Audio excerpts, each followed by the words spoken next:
Hello everyone, myself Mr. Milind F. Naganar, Assistant Professor, Department of Zoology. Today we will study about the poultry diseases. The poultry diseases cause many problems whenever due to their mass mortality or the deaths of the poultry birds due to the various infectious diseases. These diseases usually causes the large scale mortality in the poultry farming. Because of this, the different branches of the Indian veterinary sciences are continuously or rigorously doing the research work on production of vaccines against these different infectious diseases. And whenever there is an intensive system of commercial farming, the birds are subjected to the various types of diseases. That diseases may be caused by the different agents like bacteria, viral, fungal, protozoan, parasites like ectoparasites, endoparasites, and sometimes these diseases are caused by the nutritional deficiency.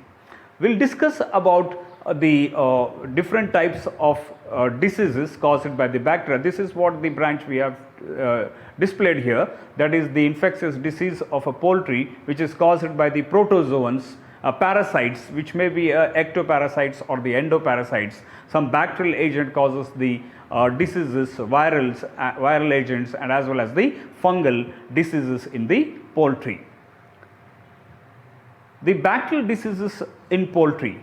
The bacterial diseases in poultry are the chronic respiratory disease CRD, Fowl Cholera, coryza, pullorum disease in fowls, and spirochetosis in poultry. Now these all are the bacterial infected poultry diseases. Today we will try to cover the chronic respiratory disease and the fowl cholera, and remaining we will see that in the next class. Chronic respiratory disease. The chronic respiratory disease is caused by Mycoplasma gallisepticum. Mycoplasma gallisepticum. The main agent which is involved in the infection are Mycoplasma gallisepticum and E. coli. The stress caused by moving the birds by debeaking, other operations or handling or other unfavorable conditions, example cold or bad ventilations, make the birds more susceptible. Okay, so that's what here the conditions of the management, that it may be cold or bad ventilations or any unfavorable other conditions will make the birds more susceptible for the chronic respiratory diseases. Transmission. The chronic respiratory disease is transmitted by the two types of transmission, that is the vertical transmission and the horizontal transmission. That is, what is this vertical transmission? Whenever the disease is transmitted from one generation to another generation, that is from the parent to the next generation to the young ones, that is called as the vertical. That is, the mother is transmitting her diseases to their young ones. That type of disease is usually called as the vertical transmission. Here it is that the parent bird infected with Mycoplasma gallisepticum is transmitting her, or that is her disease through the egg, and that is called as the vertical transmission. Here, the another type of transmission also occurs in the chronic respiratory disease, that is the horizontal transmission. Horizontal transmission is said to be, that is, when one individual is infected, he is transmitting his or her diseases, that is the bird which is infected is transmitting to the other bird or the other individual, okay, by the different media, maybe by the dust, airborne dusts, or the droplets, etc. That is, from one individual to the another individual. It means that the horizontal transmission is a transmission within the generation, okay, within the generation, that is from one individual to the another individual, whereas the vertical transmission occurs from one generation to the another generation. That is, the both type of transmission are observed in case of this disease, chronic respiratory disease. Here you can see that in this figure, that is the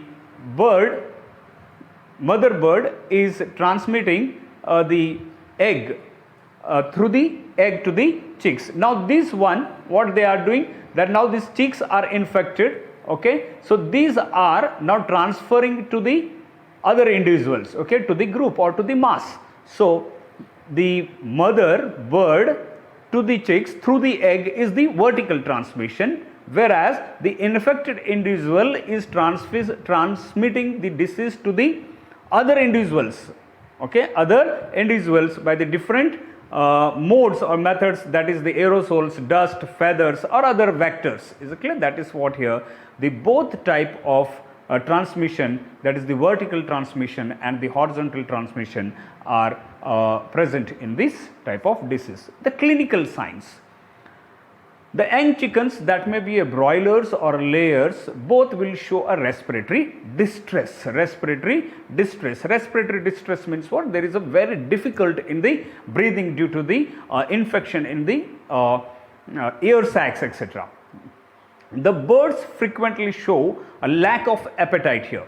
Okay, the birds frequently show the lack of appetite. There is where the lack of appetite will result into the decreased weight gain and increased feed conversion ratio. Increased feed conversion ratio. What is this increased feed conversion ratio? The feed conversion ratio is the amount or the percentage of food required to gain the weight of the bird. Okay, so that's what the per amount of food required per weight increase, per kg weight increase, that is 1 kg of food is required to gain the 1 kg of weight, body weight. Is it clear? That is called as the food conversion ratio. If this food conversion ratio is increased, for example, if it is taking more kg of food to increase just 1 kg of body weight, then it is called as the increased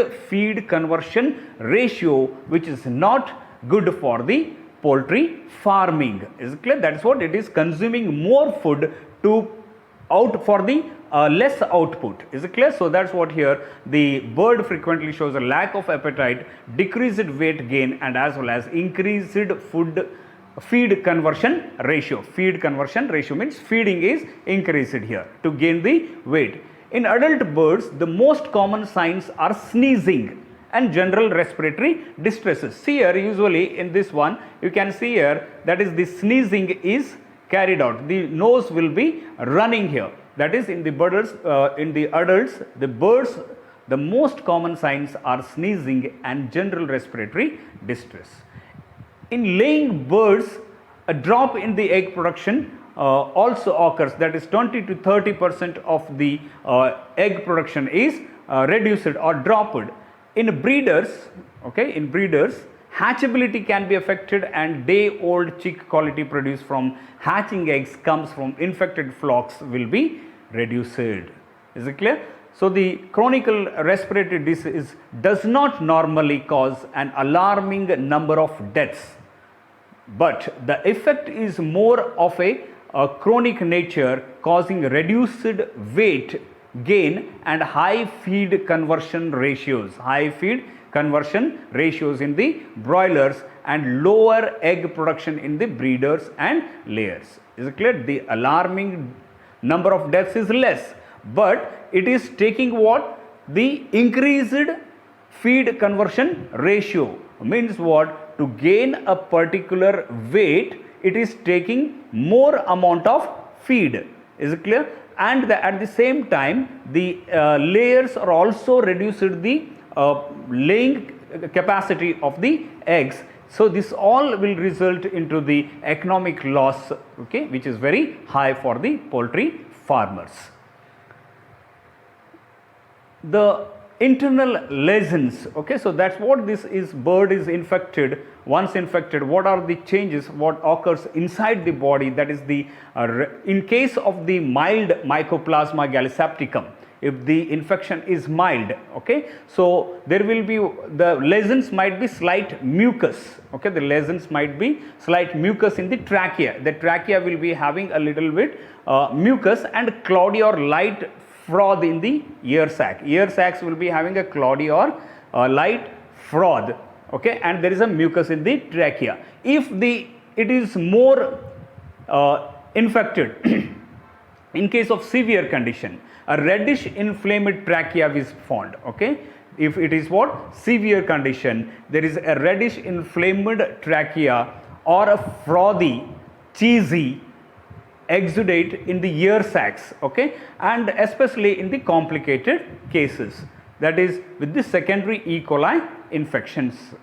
Now, how to diagnose this disease? The diagnosis of Mycoplasma gallisepticum infection can be made based on the clinical signs which we have discussed, or after the death of this any poultry bird, that can be studied to check the disease, that is called the post-mortem lesions, which is followed by the laboratory using a blood serum, samples for serology, or organ swabs, okay. We can take the organ swabs for studying the clinical symptoms or the signs of the disease by identifying by using the PCR technique, that is the polymerase chain reaction, by or by Mycoplasma isolation.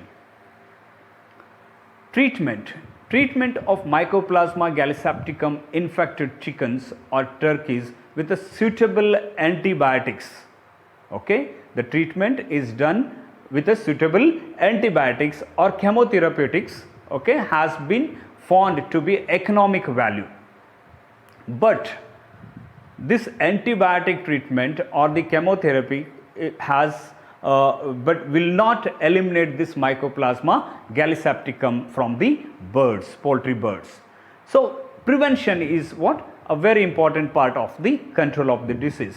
That is, the prevention by monitoring and vaccination has become a more effective method combating this type of diseases in case of the layers.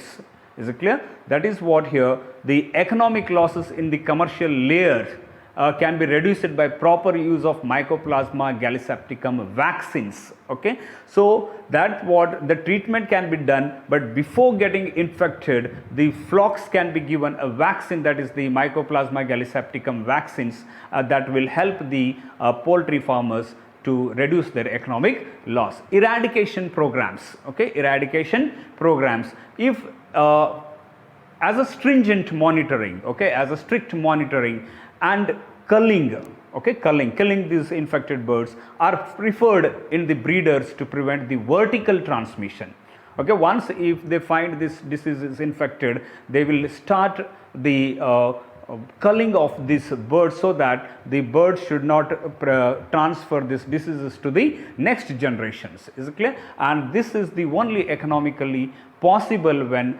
prevalence is low, okay, when prevalence is low.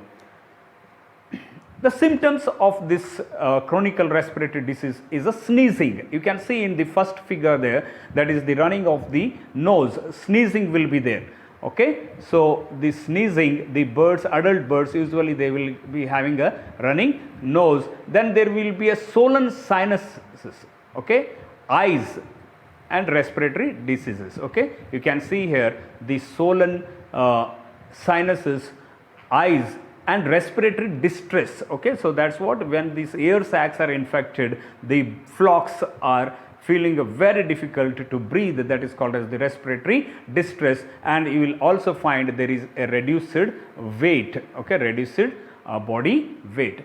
Disease could be controlled, okay, the disease could be controlled by dipping of hatching eggs in antibiotic solutions and giving antibiotics such as a tylosin, okay, such as a tylosin, okay.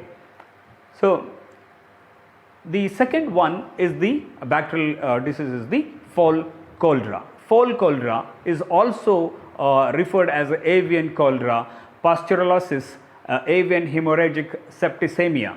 Is it clear? So there are different names for this Fowl Cholera. What causes this Fowl Cholera is a contagious, it is a contagious disease caused by the Pasteurella multocida. Okay, this bacterium is the bacterium Pasteurella multocida causes the Fowl Cholera in a range of avian species, including the chicken, turkeys and the water fowls also. It is seen worldwide and was one of the first infectious disease to be recognized by the Louis Pasteur. Okay, that's why it is they named as a Pasteurella multocida. Transmission. The transmission of the fowl cholera is mainly from bird to bird by water or feed contamination. Is it clear? In this type of in the fowl cholera is transmitted only horizontally, and there is no evidence of vertical transmission in the fowl cholera. That is, it is caused from one bird to the another bird by the feed or by the contaminated water. The vectors like flies and red mite can be carriers. Okay, that is the flies and mites can be carrier and can add to the spread. The rodents also appear to play a role in contamination of water and feed with the Pasteurella multocida. Species affected turkeys, chickens, ducks and geese, game birds and other birds species are very susceptible with this type of infection. Clinical signs and the lesions. Now the affected birds are depressed and have a decreased appetite. Okay, they will get depressed and they have a decreased appetite. The egg production also gets decreased to the 5 to 15%, and the mortality is very high. Okay, in case of the acute fowl cholera. The bird that die from acute fowl cholera frequently have bluish combs and wattles. You can see that the wattles and the combs. Okay, the wattles and the combs will become what? Bluish, and the wattles will be what? That will become bluish. The chronic fowl cholera will not cause high mortality. Okay, the chronic fowl cholera will not cause a high mortality, although there will be an increase in deaths. Swollen wattle is a feature of the chronic fowl cholera. You can see here now. Is it clear? That is the swollen wattle. Okay, swollen wattles are the main characteristic feature of this disease. Is it clear? So here, that is the lesions, acute phase septicemia. Okay, acute phase septicemia. Septicemia is a disease which is transmitted through the flow of blood. Is it clear? So it is a very fast transmitting into the body. Vascular changes in the abdominal viscera, hemorrhages, that is the bleeding will be there. Liver swelling with the focal necrosis. Okay, liver will be swelled due to the focal necrosis, that is the local death of the tissues. Okay, that is in case of in the liver. Ovaries appear flaccid, and hemorrhagic and show ruptured yolks. Okay, the yolks are ruptured. Chronic phase is a localized infection in conjunctiva. Okay, localized infection in conjunctiva. Facial edema, pain in the facial part. Middle ear infection will be there.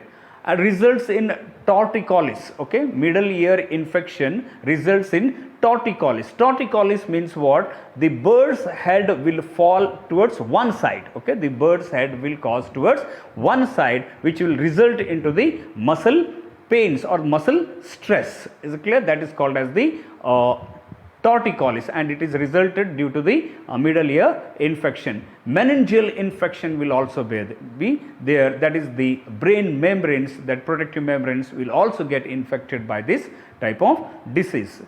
Control.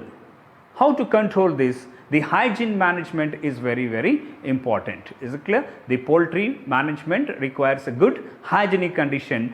Rodent control to eliminate possible sources of Pasteurella multocida. Vaccines can be considered in area where this disease is more prevalent. The both live and inactive vaccines are available here. The symptoms, you can see here, that is the disease will cause the greenish yellow diarrhea. Okay, the bird will suffer from the diarrhea, and you can see that it will be what? A greenish yellow. Okay, greenish yellow, and I told the purplish discoloration of comb and wattles. Okay, combs and purplish. You can see here the comb and the wattle have started becoming the purplish. Okay, they will become purple. Then the respiratory troubles, okay, respiratory trouble stop feeding. Okay, they stop feeding. You will see that one more, the wattles will also get swollen. Okay, the wattles will also get swollen. This disease could be controlled by treating with the sulfonamides and antibiotics. Is it clear? This disease will be having a greenish yellow diarrhea, purplish discoloration of the comb and wattles. Okay, wattles are also swollen here. In case of this, they will feel the trouble in the respiration, they stop feeding. But this disease can be controlled by treating with the sulfonamides and antibiotics. Okay, so today we discussed only the 2 bacterial diseases. In the next class, we will discuss the remaining 3 bacterial diseases and then the viral and the fungal diseases. Okay, thank you. If any comments, please comment in the comment box. Thank you.